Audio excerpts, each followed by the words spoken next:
Good afternoon. मेरा नाम इति है और हम लेकर आए हैं आपके लिए यूजीसी नेट का management paper 2।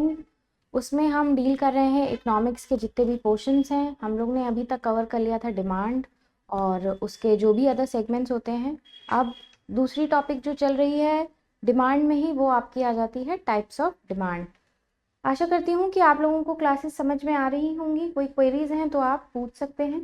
Types of demand बहुत छोटा सा टॉपिक है, इसको ख़त्म करते ही हम लोग दूसरा सेक्शन स्विच कर जाएंगे जो है आपका elasticity of demand.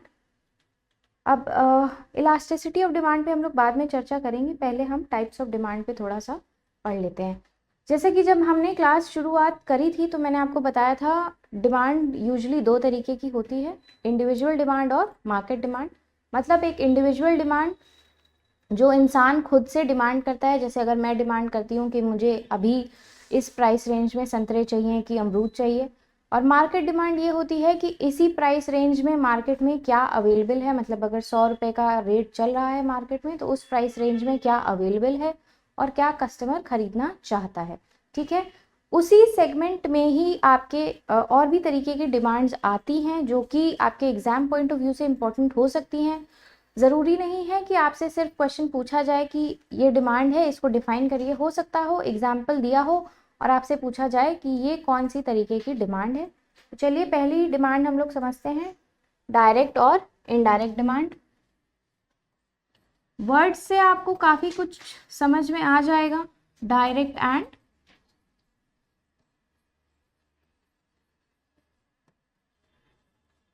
Indirect demand.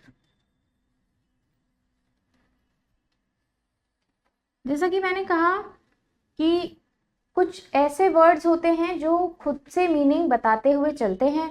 अगर ध्यान से पढ़ा जाए, ध्यान से समझा जाए तो इसमें कोई रॉकेट साइंस नहीं है। देखिए, डायरेक्ट डिमांड आपकी वो होती है जो एक कंज्यूमर अपने एंड यूज़ के लिए डिमांड करता है। जैसे कि अगर मुझे चाहिए कि मुझे एप्पल्स चाहिए तो वो मेरी डायरेक्ट डिमांड होगी। मतलब मुझे एप्पल्स खुद के खाने के लिए चाहिए तो वो मेरी हो जाएगी क्या, डायरेक्ट डिमांड।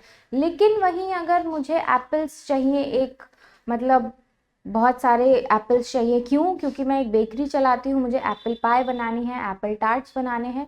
तो ये जो एप्पल्स मुझे चाहिए होलसेल के रेट पे, या मतलब एक मुश्त जितने एप्पल्स मुझे चाहिए कि मतलब एक टोकरा आता है ना, पूरा कार्ट भर के मुझे एप्पल्स चाहिए या 2 कार्ट मुझे एप्पल्स चाहिए, तो वो जो एप्पल्स मुझे चाहिए खुद के कंजम्पशन के लिए नहीं, मुझे कुछ और दूसरा प्रोडक्ट बनाना है और फिर सेल आउट करना है, तो वो हो जाती है आपकी इनडायरेक्ट डिमांड। एग्जाम्पल से समझिए कि ये हूँ, कोई एक इंसान है, उसको लगभग 5 एप्पल्स की डिमांड है। ठीक है, उसको लगभग 5 एप्पल्स की डिमांड है खुद के कंजम्पशन के लिए।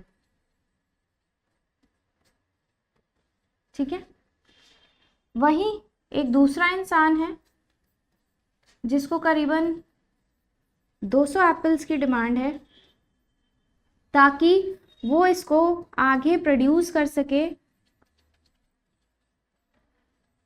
कोई आपका बेकरी प्रोडक्ट। जैसे कि अभी मैंने आपको एग्जांपल दिया एप्पल पाई। ठीक है,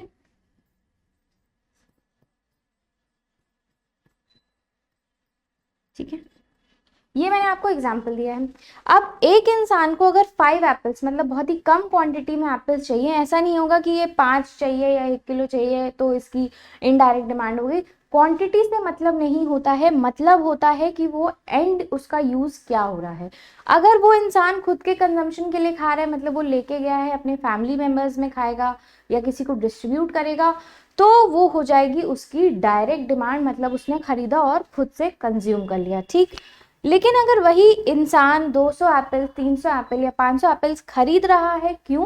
क्योंकि उसे वही एप्पल्स आगे जाके किसी और चीज़ में यूज़ करने हैं, जैसे कि प्रोडक्शन ऑफ एप्पल पाई। मतलब एप्पल पाई उसकी खुद की बेकरी है, वो बनाता है, जो भी एप्पल पाई का प्रोसीजर है उसमें उसको एप्पल्स चाहिए, बहुत सारी चीज़ें चाहिए, तो वो उसका जो एंड प्रोडक्ट होता है, फिलहाल तो ये कंज्यूमर तो कोई और ही होगा। पहला तो कंज्यूमर यही है जिसने एप्पल्स खरीदे। कितने एप्पल्स खरीदे? 200 250 जितने भी एप्पल्स खरीदे। लेकिन उसने क्या प्रोड्यूस किया इन एप्पल से? उसने प्रोड्यूस करा एप्पल पाई। अब ये एप्पल पाई का कंज्यूमर तो कोई और ही होगा, XYZ हमें नहीं पता। तो ये जो इंसान है जिसने खुद के कंजम्पशन के लिए एप्पल्स खरीदे, इसकी हो जाएगी डायरेक्ट डिमांड, और ये जो कंज्यूमर है जिसने एप्पल्स खरीदे एप्पल पाई प्रोड्यूस करने के लिए, इसकी हो जाएगी इनडायरेक्ट डिमांड। क्लियर है? एग्जाम्पल लिखना चाहो तो लिख लो।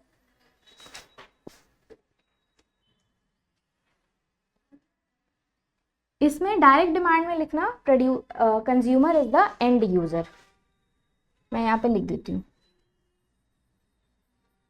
Consumer is the end user, मतलब उसने खरीदा, खुद ही कंज्यूम कर लिया। यहाँ पे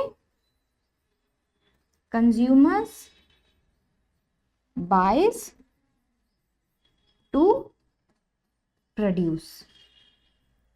ठीक है, की पॉइंट्स है, समझ में आ जाएंगे।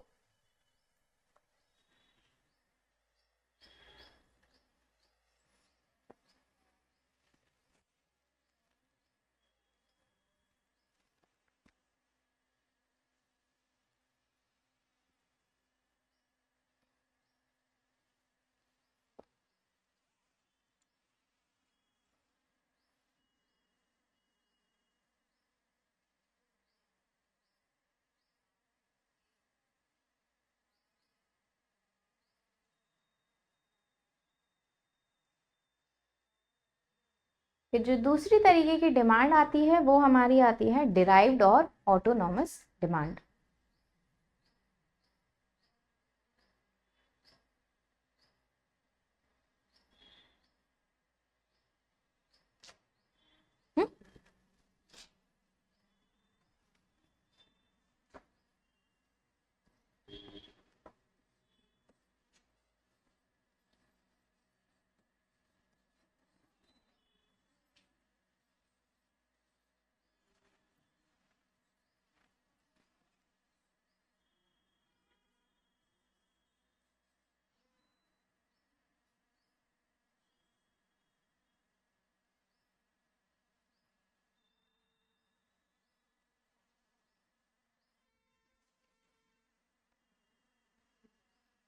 Derived and autonomous demand.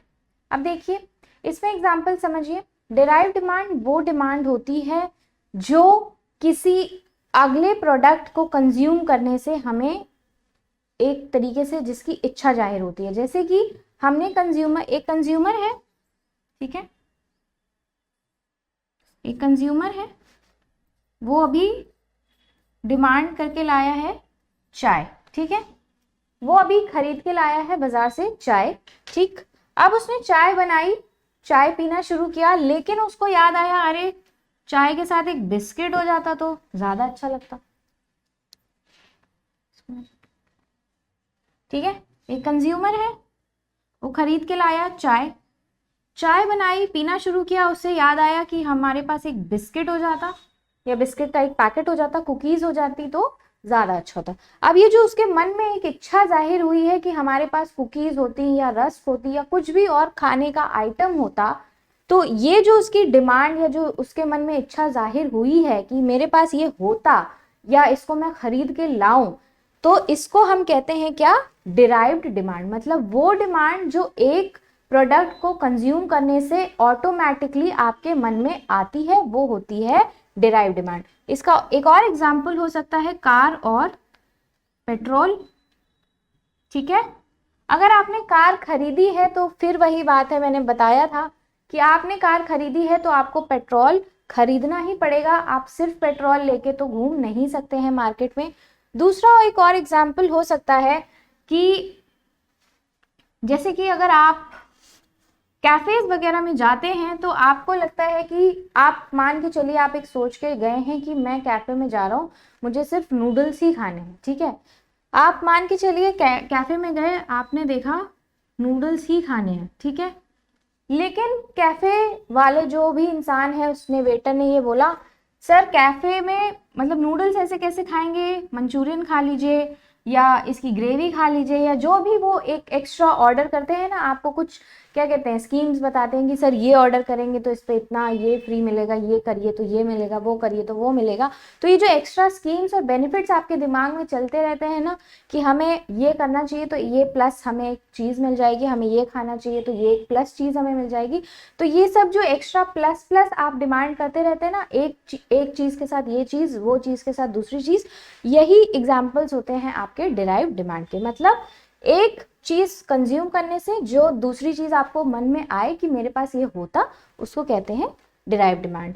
Autonomous demand इसका ठीक उल्टा होता है। उल्टा क्या मतलब एकदम ही अलग होता है। इसमें आपके मन में कोई इच्छा जाहिर नहीं होती, इसमें बस ये होता है कि आपको एक चीज़ खरीदनी है by anyhow, by hook और by crook. For example washing machine, ठीक है। अब आप लोग कहेंगे कि मैम वॉशिंग मशीन खरीदी है तो हो सकता है हमारी डिराइव डिमांड इसमें सर्फ एक्सेल हो जाए या जो भी इसके वॉशिंग डिटर्जेंट्स होते हैं, हो सकते हैं, बिल्कुल एग्जाम्पल हो सकते हैं। लेकिन आप एक बात याद रखिए, ये जो वॉशिंग मशीन की जो डिमांड अराइज हुई है ये खुद से हुई है। मतलब हो सकता हो आपने अभी तक अपने जीवन में बहुत सारे हाथ से कपड़े धुले हों, या आपको ऐसा लग रहा हो कि मेरे कपड़े जो मैं धुलता हूँ वो हाथ से साफ नहीं हो रहे। जो एक ऑटोनॉमस मतलब एक खुद से इंडिपेंडेंट होती है ये डिमांड, मतलब इसमें कुछ इफ एंड बट नहीं होता। अगर आपको ये नहीं होगा कि मैंने अब सर्फ एक्सेल खरीद लिया है तो मुझे वॉशिंग मशीन चाहिए, ऐसा नहीं होगा। सर्फ एक्सेल का यूज आप हाथ से धुलने के लिए भी कर सकते हैं और मशीन से धुलने के लिए भी कर सकते हैं। इसमें सर्फ एक्सेल और वॉशिंग मशीन का आप डिराइव डिमांड का एग्जाम्पल नहीं दे सकते हैं, क्योंकि जो वॉशिंग मशीन है आपने खुद से इंडिपेंडेंटली सोचा है कि मुझे वॉशिंग मशीन चाहिए, तो आप गए और वॉशिंग मशीन खरीद के ले आए। हाँ, ये अलग की बात हो सकती है कि जब आपने खरीद लिया है, मशीन की वैरायटी के ऊपर डिपेंड हो सकता है कि हो सकता हो कोई अलग तरीके की मशीन हो, उसमें कोई अलग तरह का डिटर्जेंट लगता हो, वो अलग का सिनेरियो आता है। लेकिन यहाँ पे अगर ऑटोनॉमस डिमांड की हम बात करेंगे तो वो होती है डिमांड जो इंडिपेंडेंटली अराइज होती है कंज्यूमर के पास। ठीक है, लिख लीजिए, मैं यहाँ पे लिख देती हूँ।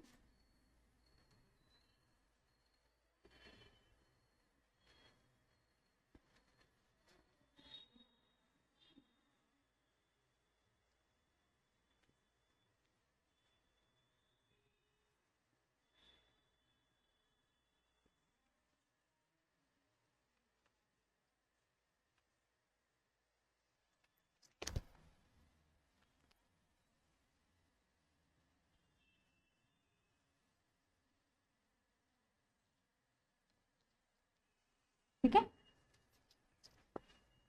derived demand is arrived by consumption of some other goods, मतलब किसी और गुड के कंजम्पशन पे अपने आप मन में इच्छा जाहिर हो जाती है। और ऑटोनॉमस डिमांड इंडिपेंडेंट होती है, मतलब वो एक अकेली डिमांड होती है जो किसी और चीज पे या किसी और फैक्टर पे डिपेंड नहीं करती है।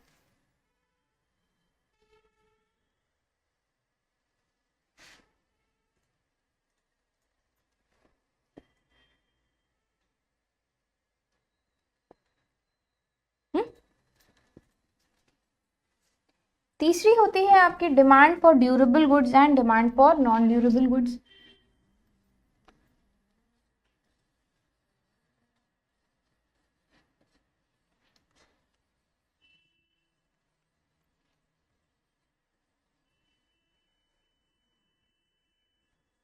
नॉन ड्यूरेबल गुड्स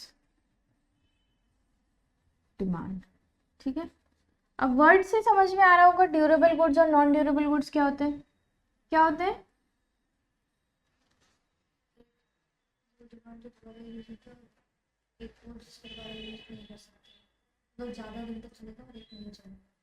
ये ठीक है। ड्यूरेबल गुड्स वो गुड्स होते हैं जो लंबे टाइम तक आपके चल सकते हैं, मतलब थोड़े से नॉन पेरिशेबल होते हैं।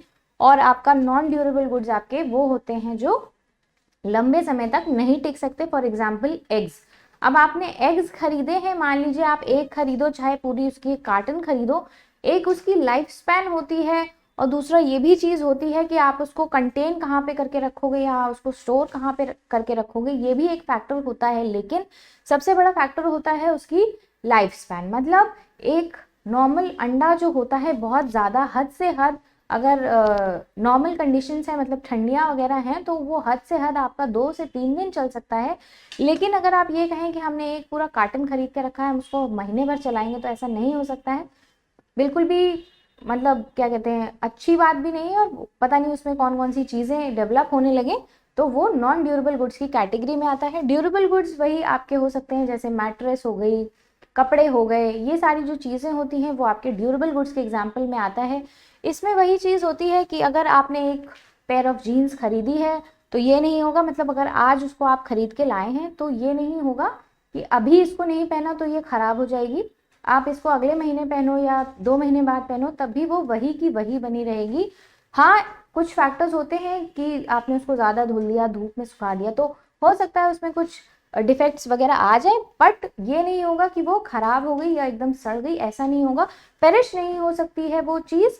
लेकिन वहीं अगर हम एग्स की बात करें या कोई भी फूड प्रोडक्ट या इनफैक्ट दूध की बात करें, जो दूध के पैकेट्स वगैरह आते हैं उसमें लिखा रहता है कि इसको स्टोर करके रखिए फ्रिज में या गर्म करके रखिए और 1 से 2 दिन के अंदर कंज्यूम कर लीजिए। जो भी आपके पेस्ट्री प्रोडक्ट्स होते हैं, बेकरी प्रोडक्ट्स होते हैं, उनके साथ एक लिख के आता है ना to be consumed within 1 day of opening the product, ऐसे करके जो डिस्क्लेमर लिख के आता है आपके प्रोडक्ट्स में, वो होते हैं आपके एग्जाम्पल नॉन ड्यूरेबल गुड्स के। और ड्यूरेबल गुड्स के वही एग्जाम्पल जो पेरिश नहीं हो सकते। ठीक है, यहाँ पे लिख दूं मैं, नॉन पेरिशेबल और पेरिशेबल। ठीक है,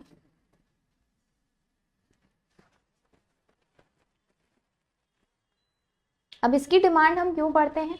देखिए, इसकी डिमांड हम इसलिए पढ़ते हैं क्योंकि हो सकता है जो आपके पेरिशेबल गुड्स हों वो किसी और प्रोडक्ट के प्रोडक्शन में यूज़ हो। मतलब जैसे अभी मैंने आपको एग्जांपल दिया एप्पल्स का, तो अगर एग्स के कंपैरिजन में एप्पल की बात करें तो उनकी पेरिशेबिलिटी थोड़ी सी ज़्यादा होती है। एप्पल्स आपके 1 हफ्ते तक भी रखोगे फ्रिज में तो ख़राब नहीं होंगे, लेकिन एग्स पेरिश हो सकते हैं।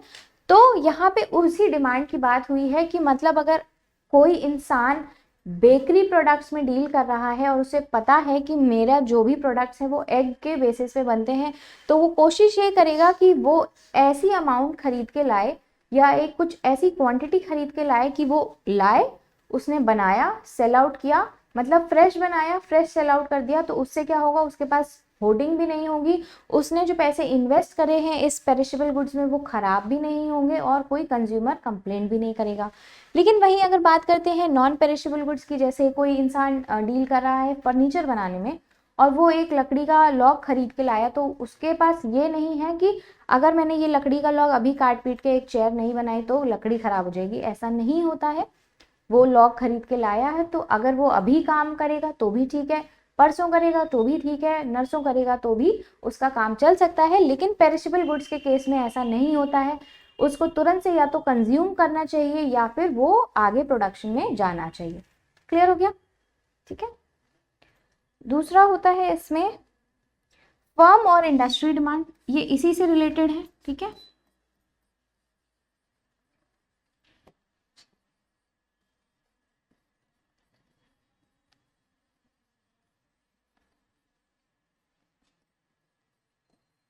अच्छा, फर्म और इंडस्ट्री में क्या डिफरेंस होता है? अच्छा, फर्म छोटा होता है, इंडस्ट्री बड़ी होती है। में बहुत सारे प्रोडक्ट्स प्रोड्यूस किए जाते हैं, फर्म में एक सिंगल पर्टिकुलर प्रोडक्ट प्रोड्यूस किया जाता है। एग्जाम्पल क्या हो सकता है इसका? आप लोग भी सोच के बताइए इसका क्या एग्जाम्पल हो सकता है फर्म और इंडस्ट्री डिमांड का। पहले तो फर्म और हाँ बोलिए बोलिए।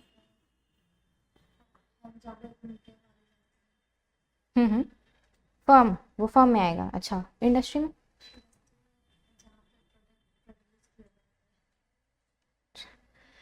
जो कॉस्मेटिक्स हो गए, बॉटल्स हो गए, कुछ भी, मतलब जो भी हम डेली लाइफ में यूज कर रहे हैं सब। नहीं, देखिए, पहली बात तो फर्म और इंडस्ट्री में आप डिफरेंस समझिए। फर्म और इंडस्ट्री में कोई खास डिफरेंस नहीं होता है, बस बेसिक डिफरेंस ये होता है कि इंडस्ट्री वो एरिया होता है जहाँ पे प्रोडक्ट प्रोड्यूस किया जाता है, और फर्म वो एरिया होता है जहाँ पे उसकी स्टॉकिंग और होर्डिंग की जाती है।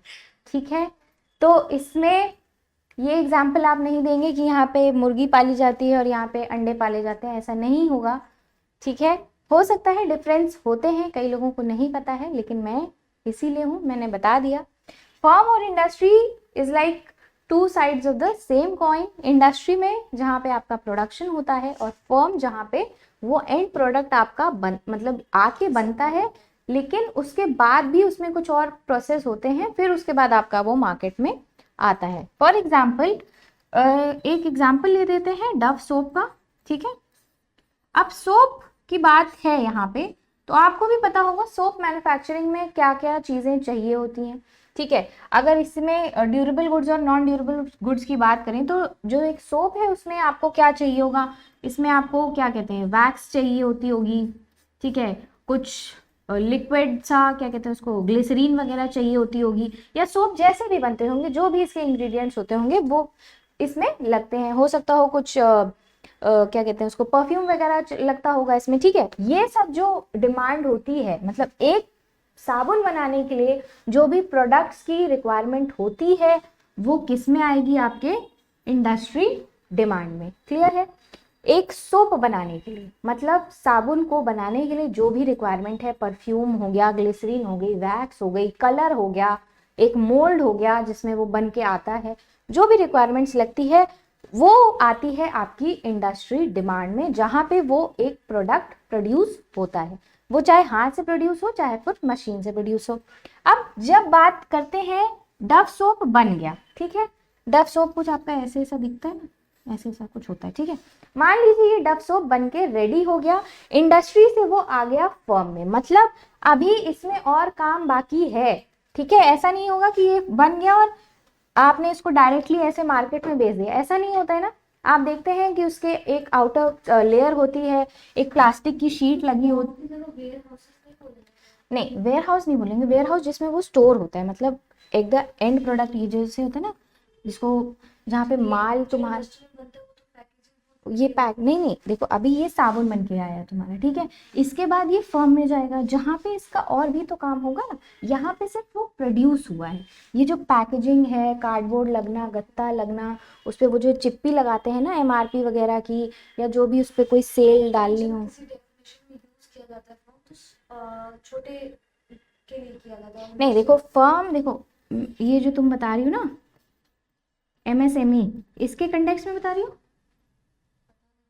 जहाँ भी मैंने पढ़ा है। नहीं देखो, नहीं मैं बता रही हूँ, देखो ये जो एमएसएमई होती है, ये स्मॉल और मीडियम इंडस्ट्री, इसको भी उद्योग, जो वर्ड होता है ना उद्योग, इसको इंडस्ट्री इसीलिए कहते हैं, लेकिन फर्म वही होता है जहाँ पे आपका एंड प्रोडक्ट बन के आता है, और वेयर हाउस वो होता है जहाँ पे चीज़ें स्टोर होती हैं। ठीक है, फर्म और वेयर हाउस में ज़्यादा डिफरेंस नहीं है, लेकिन फर्म में ये है कि यहाँ पे भी एम्प्लॉयमेंट है, यहाँ पे भी एम्प्लॉयमेंट जनरेट होता है, एम्प्लॉयमेंट यहाँ पे भी जनरेट होता है, लेकिन क्या है, यहाँ ये जो वेयर हाउस है ये किसी एक इंसान के अंडर आता है। जैसे कि अगर मेरा वेयर हाउस होगा तो मैं किसी को दूंगी ना कि मेरा वेयर हाउस है, तुम अपना सामान लाके यहाँ पे डाल दो।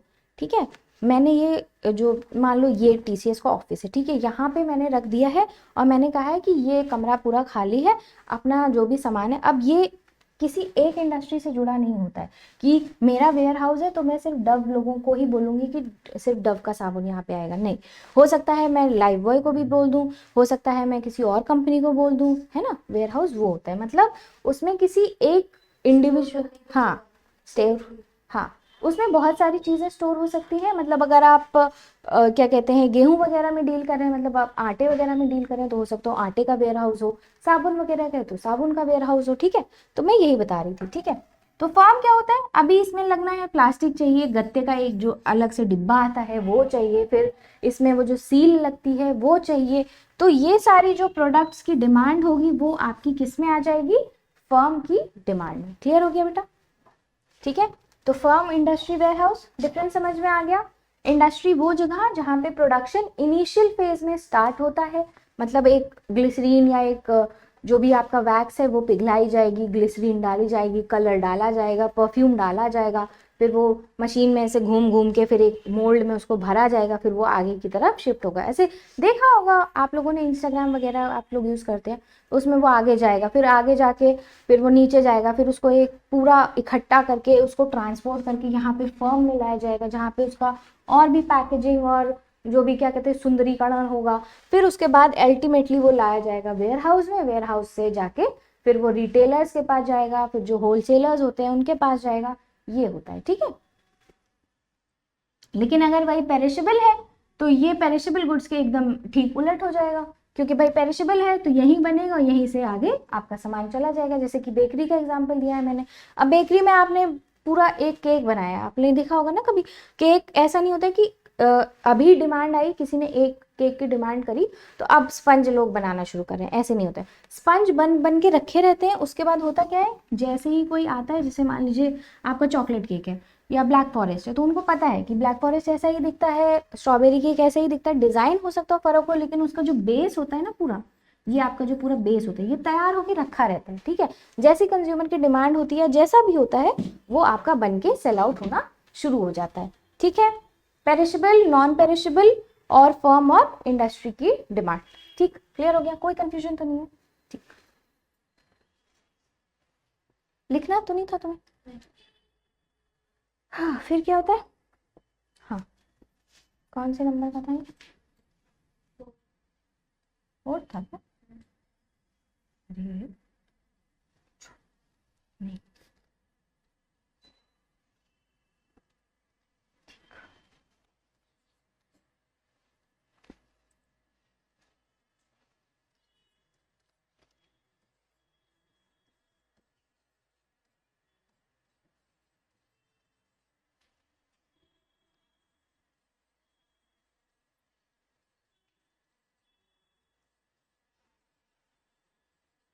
Short run and long run demand.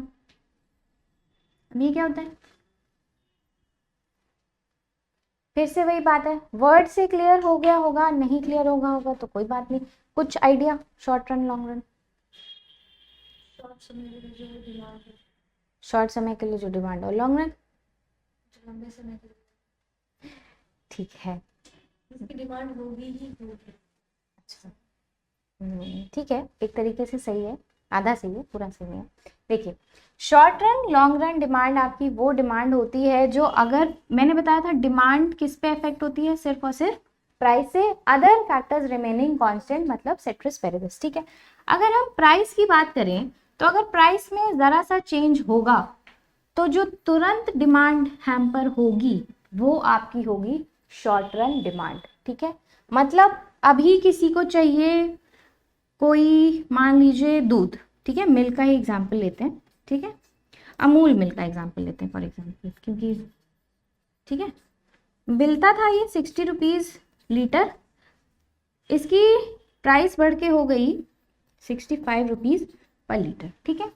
अब मेजॉरिटी लोग अमूल दूध ही यूज़ करते हैं, ठीक है, जो भैंस वगैरह का यूज़ करते हैं उनकी बात नहीं है, मेजॉरिटी लोग जो अर्निंग सेक्टर में होते हैं वो अमूल प्रोडक्ट ही यूज़ करते हैं, ठीक।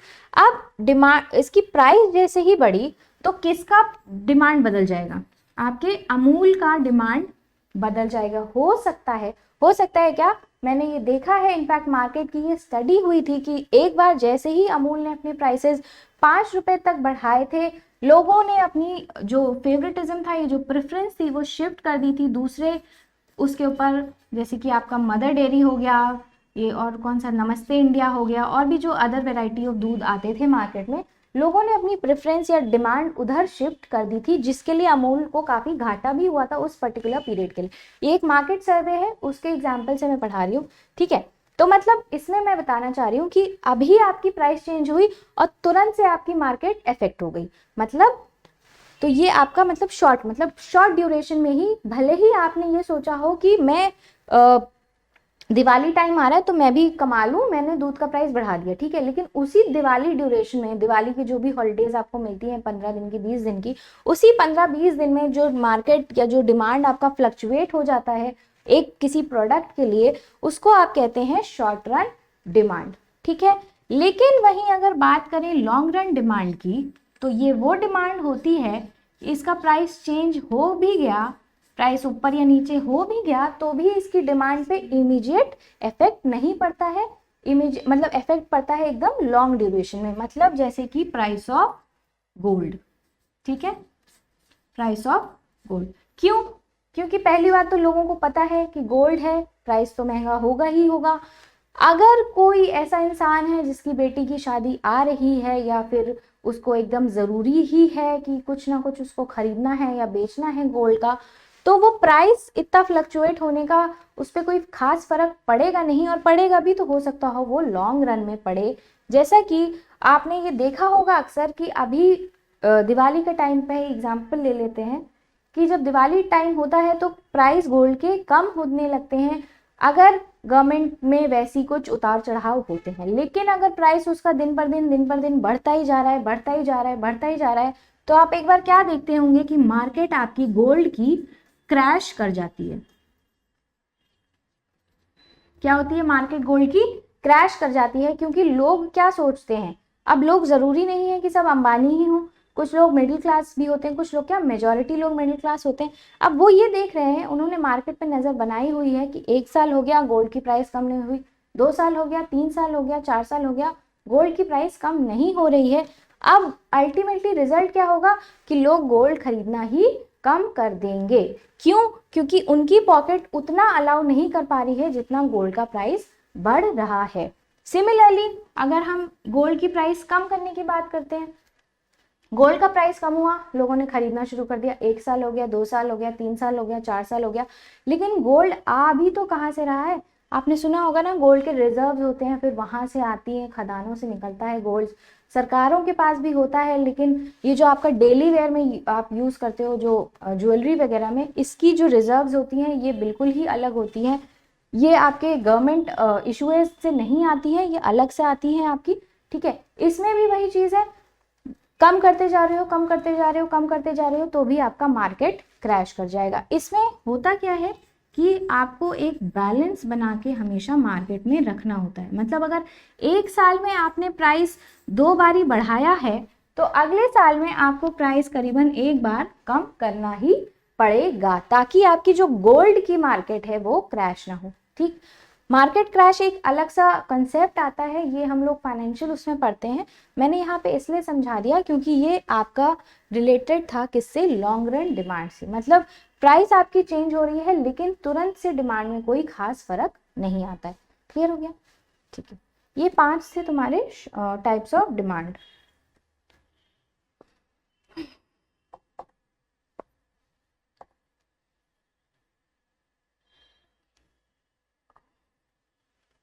एक और होती है डिमांड, वो भी जल्दी से पढ़ लो, जॉइंट और कंपोजिट डिमांड।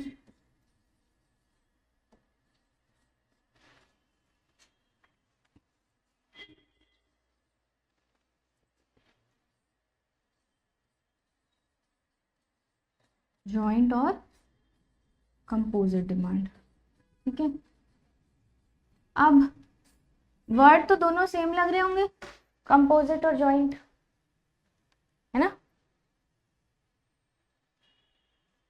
क्या होता है जॉइंट और कंपोजिट डिमांड? पहले डिफरेंस बताओ।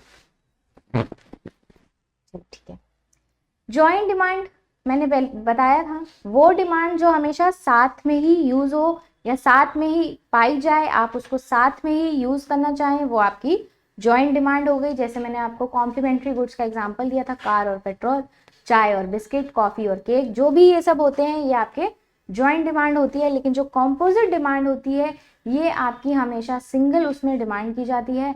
इसमें इंडिपेंडेंट होती है और इंडिपेंडेंट नहीं भी होती है। मतलब अभी इसका हम एग्जाम्पल लेते हैं चाय और बिस्किट का। ठीक है, ये आपका बिस्किट है। ठीक, अब एग्जाम्पल देखिए, सुनने में थोड़ा अजीब लगेगा लेकिन कंपोजिट डिमांड एक्चुअली होती ही यही है। जॉइंट डिमांड हमने ये समझ लिया कि चाय और बिस्किट साथ के साथ जाते हैं। ठीक, लेकिन हो सकता हो किसी को चाय के साथ बिस्किट खाना ही नहीं पसंद हो सकता हो वो ब्लैक टी पीता हो सकता है कोई ब्लैक कॉफी या ब्लैक टी पीता हो। अब ग्रीन टी ले लेते हैं एग्जाम्पल, ग्रीन टी ज़्यादा बेटर एग्जाम्पल होगा इसका। अब आपने देखा होगा जनरली अगर आपके घर में गेस्ट वगैरह आते हैं तो आपने देखा होगा, अगर आप उनको चाय कॉफ़ी वगैरह जो भी सर्व करते हैं तो उसके साथ बहुत सारी वैरायटी ऑफ आइटम सर्व करते होंगे। बिस्किट हो गया, समोसा हो गया, नमकीन हो गई, जो भी हो गया, ये सब आप सर्व करते हैं क्योंकि आप जानते हैं कि चाय या कॉफ़ी के साथ ये सारी खाने की वस्तुएं जाती हैं। लेकिन अगर आपने ग्रीन टी सर्व करी है किसी को, तो पहली बात तो उसका मन खुद ही खराब हो जाएगा कि हम लोग किसी के घर में आए हैं, ब्लैक टी या ग्रीन टी दे दी। प्रेफरेंस उसकी है तो अलग की बात है, लेकिन अगर आपने उसको ग्रीन टी दे दी है और ग्रीन टी के साथ आपने उसको बिस्किट दे दिया है, तो पहली बात तो वो खाएगा नहीं। और अगर किसी ने ग्रीन टी पी है या ब्लैक टी पी है तो उसको पता है इसमें कोई टेस्ट एज सच खुद का नहीं होता है। ठीक है, तो ये जो टी की हम बात कर रहे हैं, इस टी के साथ आप बिस्किट डिमांड ही नहीं कर सकते। ब्लैक टी के साथ आप बिस्किट नहीं डिमांड कर सकते। खाते हैं तो अलग की बात है, लेकिन ये जो डिमांड है मतलब इसकी सिंगुलर डिमांड होती है। इसी को आप कहते हैं कंपोजिट डिमांड। मतलब लगते तो है साथ के साथ लेकिन हमेशा सिंगुलर यूज में आते हैं। मतलब ग्रीन टी की डिमांड अलग होगी और बिस्किट की डिमांड अलग होगी। रखे देखे साथ में पढ़े जाते हैं लेकिन हमेशा इनकी डिमांड अलग होती है। क्लियर हो गया? टाइप्स लिख लो, चाहिए तो लिख लो वरना नोट्स में तुम्हें मिल जाएगा। लिख लिया? चलो, ये थे तुम्हारे 6 तरीके के टाइप्स ऑफ डिमांड। ये टॉपिक यहीं पे खत्म होता है, टाइप्स ऑफ डिमांड। अब दूसरा टॉपिक हम शुरू करने जा रहे हैं, वो है तुम्हारा इलास्टिसिटी।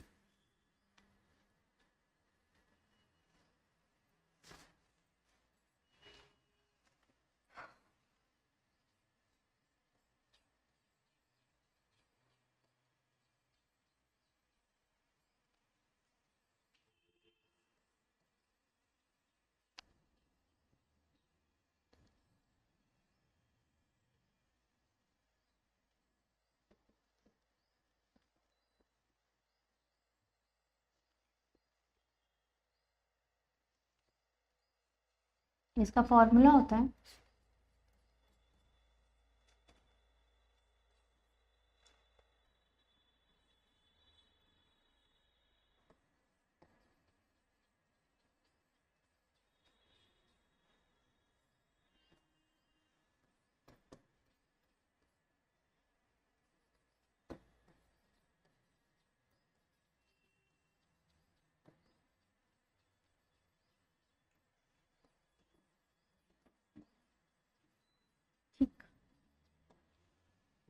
Elasticity of demand. मतलब डिमांड में जो लोच आती है, मतलब जो आपका कर्व होता है डिमांड का। ठीक है, ये मैं समझाने के लिए बना रही हूँ। ठीक है, ये जो आपका डिमांड कर्व होता है एक नॉर्मल डिमांड कर्व होता है। इधर देख लो पहले फिर लिखना। ठीक है, ये आपका एक नॉर्मल डिमांड कर्व होता है। अब ये जो इलास्टिसिटी होती है, मतलब अगर आप एक रबर बैंड को देखें तो इलास्टिक रबर बैंड में जो इलास्टिसिटी होती है, जो खिंचाव होता है, जो लोच आता है, वो किन फैक्टर्स की वजह से आता है? मतलब डिटर्मिनेंट्स ऑफ डिमांड। मतलब ये जो ट्राइंगल यहाँ पे बना है, ये ट्राइंगल क्या वो करता है? डिनोट करता है चेंज। ट्राइंगल आपका डिनोट करता है चेंज। ये आपका इकोनॉमिक्स में लिखा ऐसे ही जाता है, वर्ड्स में भी लिख सकते हैं लेकिन अगर आप ऐसे लिखेंगे तो ज्यादा बेटर होगा। एक ट्राइंगल डिनोट करता है चेंज, मतलब percentage change of quantity demanded divided by percentage change in determinants of demand. मैंने आपको बहुत सारे फैक्टर्स बताए थे जो डिमांड को डिटरमाइन करते हैं या इफेक्ट करते हैं। अगर उनमें ही चेंज होता है तो इस डिमांड कर्व पे क्या इफेक्ट पड़ता है? मतलब या डिमांड कर्व ऐसी हो जाती है, या फिर डिमांड कर्व स्ट्रेट लाइन रहती है, या फिर ऐसी रहती है, या फिर एकदम से ऐसी रहती है। मतलब एल शेप जब डिमांड कर्व का हो जाता है, मतलब ये बहुत तरीके के डिमांड कर्व के शेप्स होते हैं। तो ये जो शेप्स बनते हैं आपके डिमांड कर्व के, ये इसी इलास्टिसिटी की वजह से बनते हैं। मतलब डिमांड में जो लोच आता है, इस कर्व में जो लोच आता है, वो किन फैक्टर्स के चेंज होने की वजह से आता है? यही होता है आपका इलास्टिसिटी ऑफ डिमांड। इसको नोट डाउन करो। कर लिया? चलिए, अब बात करते हैं इसके टाइप्स।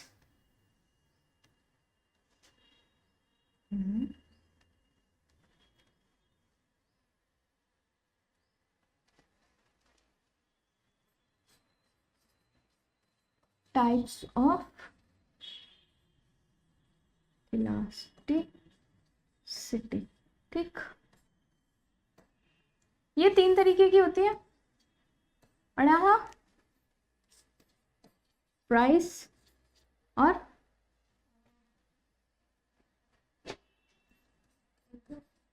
और ठीक, गुड, ठीक है। ये 3 तरीके की होती है आपकी elasticity, price elasticity of demand, income elasticity of demand और फिर क्रॉस इलास्टिसिटी ऑफ डिमांड। इनके फॉर्मूलेस लिख लेते हैं।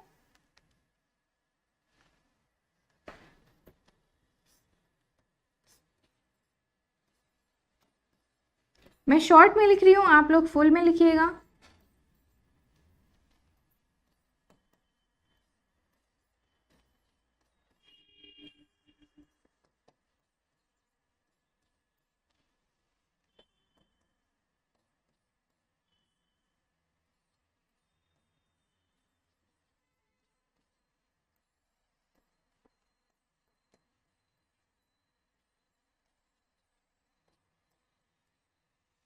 ठीक, देखिए अब क्रॉस इलास्टिसिटी से पढ़ना शुरू करते हैं।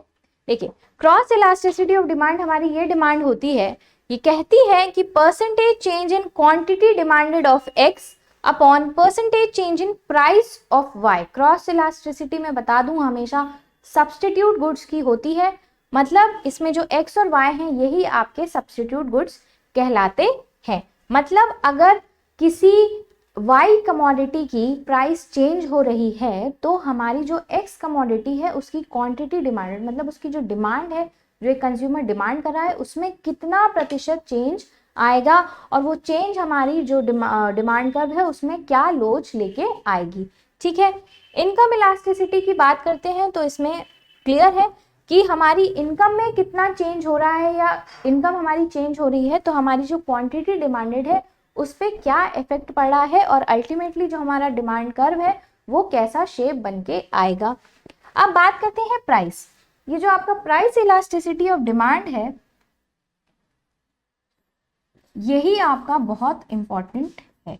इंपॉर्टेंट वैसे इलास्टिसिटी पूरी की पूरी होती है, लेकिन प्राइस इलास्टिसिटी ऑफ डिमांड इसलिए भी इंपॉर्टेंट माना जाता है क्योंकि इसके 5 सब टाइप्स होते हैं। कितने टाइप्स होते हैं? 5 सब टाइप्स होते हैं और यही आपके एग्जाम में आता है। मतलब हो सकता हो आपका डायग्रामेटिकल रिप्रेजेंटेशन देके क्वेश्चन पूछ ले, या हो सकता हो आपको एग्जाम्पल देके पूछ ले कि एक फला प्रोडक्ट है, इसकी प्राइस में इतना चेंज हो गया, तो बताइए ये प्रोडक्ट कौन सा है, मतलब इसमें कौन सा प्रोडक्ट क्या इलास्टिक है, रिलेटिवली इलास्टिक है, परफेक्टली इलास्टिक है या फिर कैसा है। मतलब इसमें यही है कि percentage change in quantity demanded upon percentage change in price, मतलब प्राइस में कितना चेंज होता है कि हमारी क्वांटिटी डिमांडेड चेंज हो जाती है। लिख लिया? ठीक है, ये सबसे इंपॉर्टेंट टॉपिक है, इसी में हम आगे पढ़ेंगे।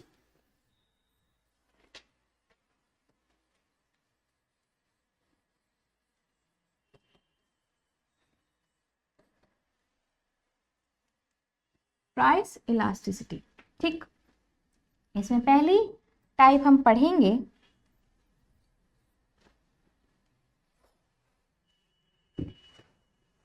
इसकी डिग्रीज होती हैं। ठीक है, टाइप्स नहीं कहेंगे, इनको डिग्रीज कहेंगे। ठीक, ठीक है, पहले हम पढ़ेंगे परफेक्टली इलास्टिक।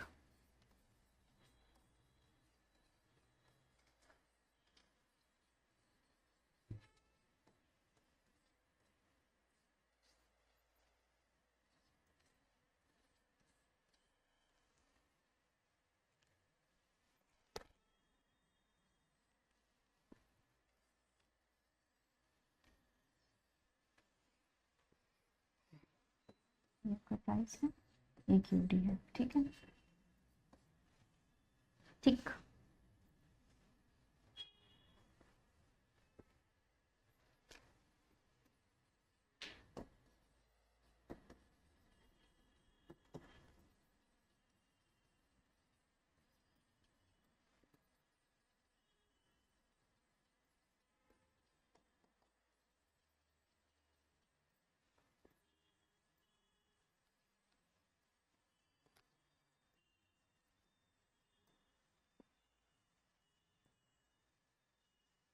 देखिए ये आपका है perfectly inelastic, elastic. EP is equal to, ये जो सिंबल है ये आपका इनफाइनाइट का सिंबल है, मैथ्स में पढ़ा होगा। इसका ग्राफ कुछ इस तरीके से दिखता है। इसमें हम समझते हैं infinite change in demand without change in price. अब ग्राफ को ध्यान से देखिए, प्राइस आपका कांस्टेंट है, लेकिन जो आपकी डिमांड है वो बढ़ती जा रही है। यहाँ पे एग्जांपल लेते हैं 5, 10, 15, 20, ऐसे करके हम जब ग्राफ पे प्लॉट करते हैं तो हम कुछ इस तरीके से बनाते हैं, लेकिन अभी आपके समझने के लिए ये ग्राफ प्लेन मैंने बनाया है, ठीक है।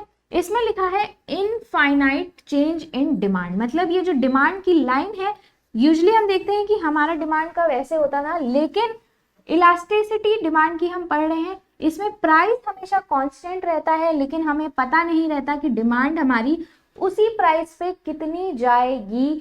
इसीलिए हम कहते हैं इसका जो कर्व है ये हमेशा एक स्ट्रेट लाइन होती है, क्योंकि सेम प्राइस पे क्वांटिटी डिमांडेड आपकी चेंज होती रहती है।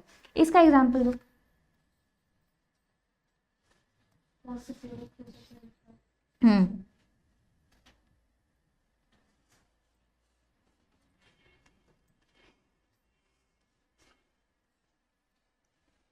होमवर्क लिख के लाना। ये एग्जाम्पल्स जो भी हैं अभी मैं पढ़ाऊंगी, लेकिन मैं चाहती हूँ कि आप भी इसके कुछ एग्जाम्पल्स लिख के लाइए, क्योंकि यही एग्जाम्पल्स आपके एग्जाम में आएंगे और इन्हीं एग्जाम्पल से आपका क्वेश्चन बनेगा कि ये प्रोडक्ट है, नमक है, चीनी है, चावल है, मेडिसिन है, ये सारे प्रोडक्ट में से बताइए कि कौन सी प्रोडक्ट की डिमांड परफेक्टली इलास्टिक होगी। तो है पता नहीं, ठीक है। चलिए दूसरा है आपका परफेक्टली इनइलास्टिक। होमवर्क आपका यही रहेगा कि जो मैं इलास्टिसिटी की डिग्री पढ़ा रही हूं इसके आपको एग्जाम्पल्स खुद से नोट डाउन करके रखने हैं।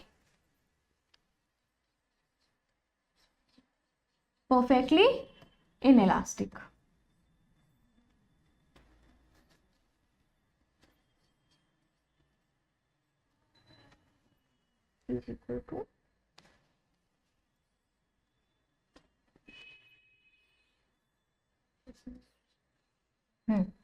बोलो क्या होता है इसमें। जो डिमांड है वो सेम रहता है, प्राइस सेम रहता है और डिमांड सेम रहती है, बताओ तो। चेंज होता है, हाँ हाँ, डिमांड सेम। सेम रहती है, ठीक है, गुड। तो कैसे लिखेंगे इसको। Price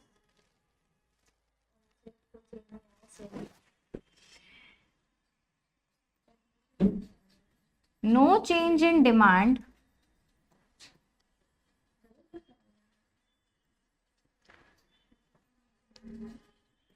despite the change in prices, no change in demand despite the change in prices। अब ग्राफ ये जो बन रहे हैं आपका काम है इनको घर जाके अच्छे से प्रैक्टिस करिए, क्योंकि अगर आप ये ग्राफ मास्टर कर ले जाएंगे तो आपको इसके एग्जाम्पल्स भी समझने में कोई प्रॉब्लम नहीं होगी, क्योंकि अगर एक बार आपने कंटेंट समझ लिया, कॉन्टेक्स्ट समझ लिया, तो आपको ये डिग्रीज ऑफ इलास्टिसिटी में कभी कोई कंफ्यूजन नहीं रहेगी। एक बार ध्यान से देखिए, यहाँ पे आपका प्राइस देखिए डिफरेंट हो रहा है, ठीक है, ये प्राइस अलग है, ये प्राइस अलग है, ये प्राइस अलग है, ये प्राइस अलग है, लेकिन जो आपकी डिमांड है वो क्या है, आपकी डिमांड कांस्टेंट रहती है। प्राइस चाहे जो भी हो, आपकी डिमांड हमेशा कांस्टेंट रहती है। EP इज इक्वल टू 0, यानी आपका परफेक्टली इनइलास्टिक। ये आपकी वर्टिकल स्ट्रेट लाइन होती है और जो इलास्टिक होते हैं उसकी क्या होती है, हॉरिजॉन्टल स्ट्रेट लाइन, ठीक है। ग्राफ से आप ये जो कंटेंट अगर आपको नहीं भी समझ में आएगा तो भी आप ग्राफ देख के समझ सकते हैं कि प्राइस नो मैटर कितना भी चेंज हो जाए, 5 रुपए से 50 रुपए हो जाए, लेकिन इसकी डिमांड हमेशा कांस्टेंट रहती है। एग्जाम्पल्स आप लोग घर से लिख के लेकर आएंगे, नहीं होगा तो मैं बताऊंगी। एक हिंट मैं दे सकती हूँ कि इसको हम लॉयल कस्टमर्स के पॉइंट ऑफ व्यू से भी समझते हैं। ठीक है, कोई एक ब्रांड का एक कोई लॉयल कस्टमर होता है ना, उसके पॉइंट ऑफ व्यू से आप इसका एग्जाम्पल सोचने की कोशिश करिएगा। हिंट दिया है, होमवर्क घर से करके लाएंगे। थर्ड आता है आपका यूनिटरी इलास्टिक। इसका क्या फॉर्मूला होता है?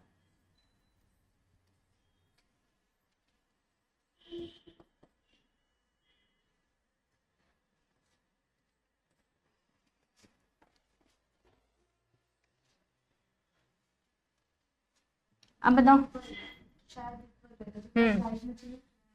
गुड।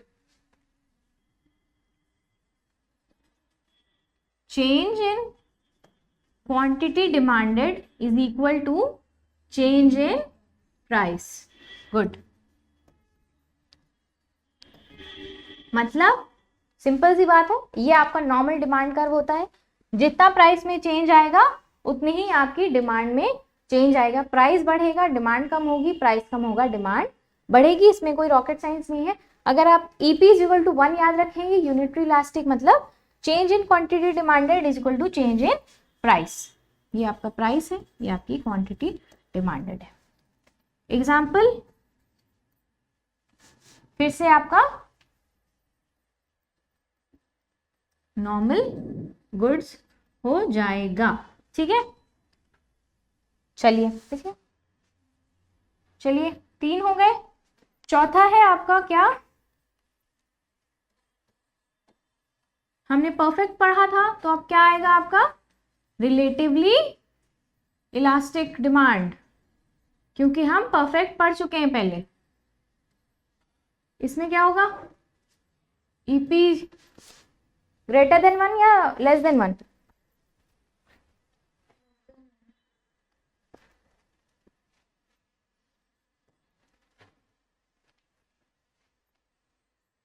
ठीक, ग्राफ कैसे बनेगा?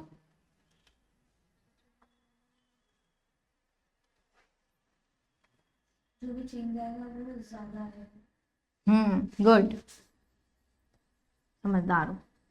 Change in quantity demanded is more than, याद रखिएगा मोर देन है, मोर देन चेंज इन क्या क्या पढ़ रहे हैं हम लोग? Change in price. Yes, graph कैसे बनेगा?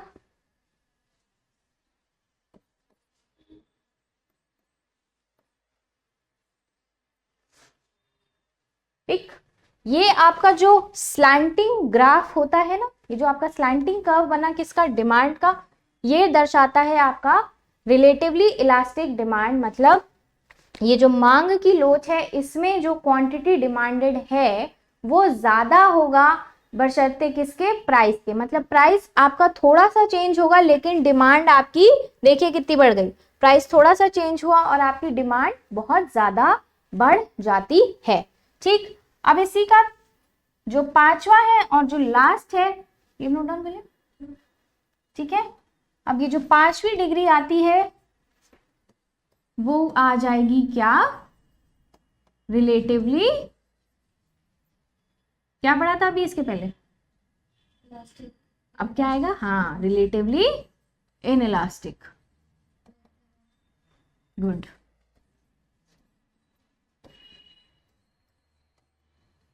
इसमें क्या होगा? Percentage change in quantity demanded is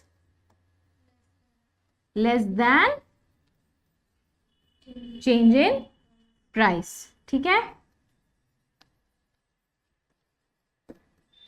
अब यहां पे मैं शॉर्ट फॉर्म में लिख रही हूं, लेकिन अगर आप नोट्स बना रहे हैं तो ये जो परसेंटेज वगैरह के साइन है ना, ये अच्छे से यूज करिएगा। ठीक है, ये चेंज लिखा है, इसका ग्राफ कैसे बनेगा?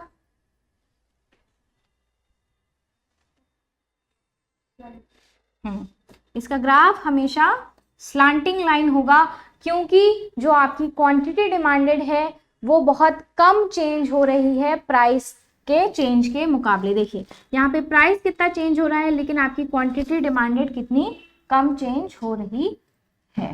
देखिए ये प्राइस है आपका, और ये देखिए प्राइस कितना ज़्यादा है लेकिन क्वांटिटी डिमांडेड कितनी कम है।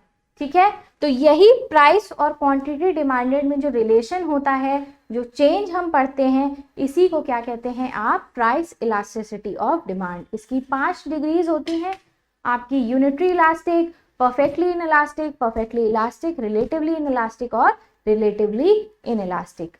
आपका होमवर्क ये होगा, एग्जाम्पल्स आपको समझने हैं, लेकिन आप अपनी सहूलता के लिए क्या करेंगे, एक टेबल बनाएंगे। क्या बनाएंगे, एक टेबल बनाएंगे, उसमें यहाँ पे इलास्टिसिटी लिखेंगे, यहाँ पे उसका डेफिनेशन लिखेंगे, यहाँ पे उसका ग्राफ होगा और यहाँ पे उसके एग्जाम्पल होंगे। ठीक है, 1 2 3 4 और 5, ये आपकी इलास्टिसिटी हो गई।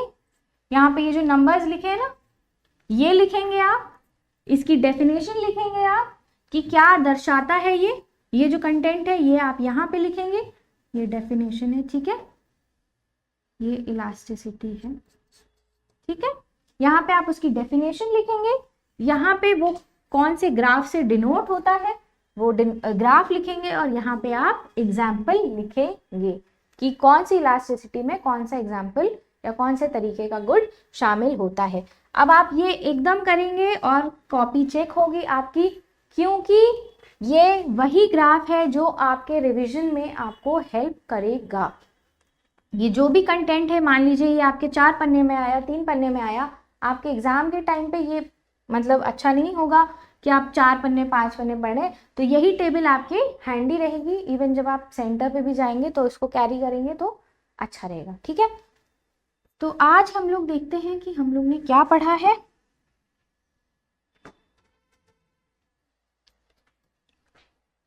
आज हम लोग ने पढ़ा टाइप्स ऑफ डिमांड, फिर हम लोगों ने पढ़ा इलास्टिसिटी,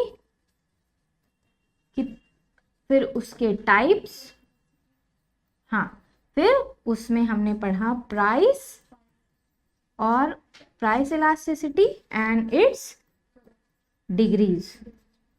ठीक है, एंड इट्स डिग्रीज। ठीक है, तो यहाँ पे आपका डिमांड और इलास्टिसिटी का चैप्टर ओवर हो जाता है।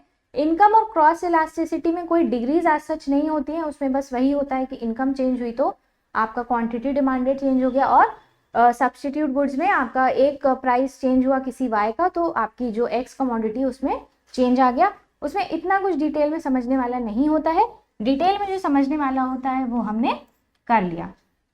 ठीक है, कल की क्लास में हम लोग पढ़ेंगे क्या, यूटिलिटी। ठीक है, तो ये आप होमवर्क करके लाएंगे और थोड़ी सी यूटिलिटी आप पढ़ के आएंगे ताकि आपको क्लास समझ में आए। आशा करती हूँ आज की क्लास आपको समझ में आई होगी। बाकी कल हम लोग मिलते हैं यूटिलिटी के चैप्टर्स के साथ। Okay, thank you.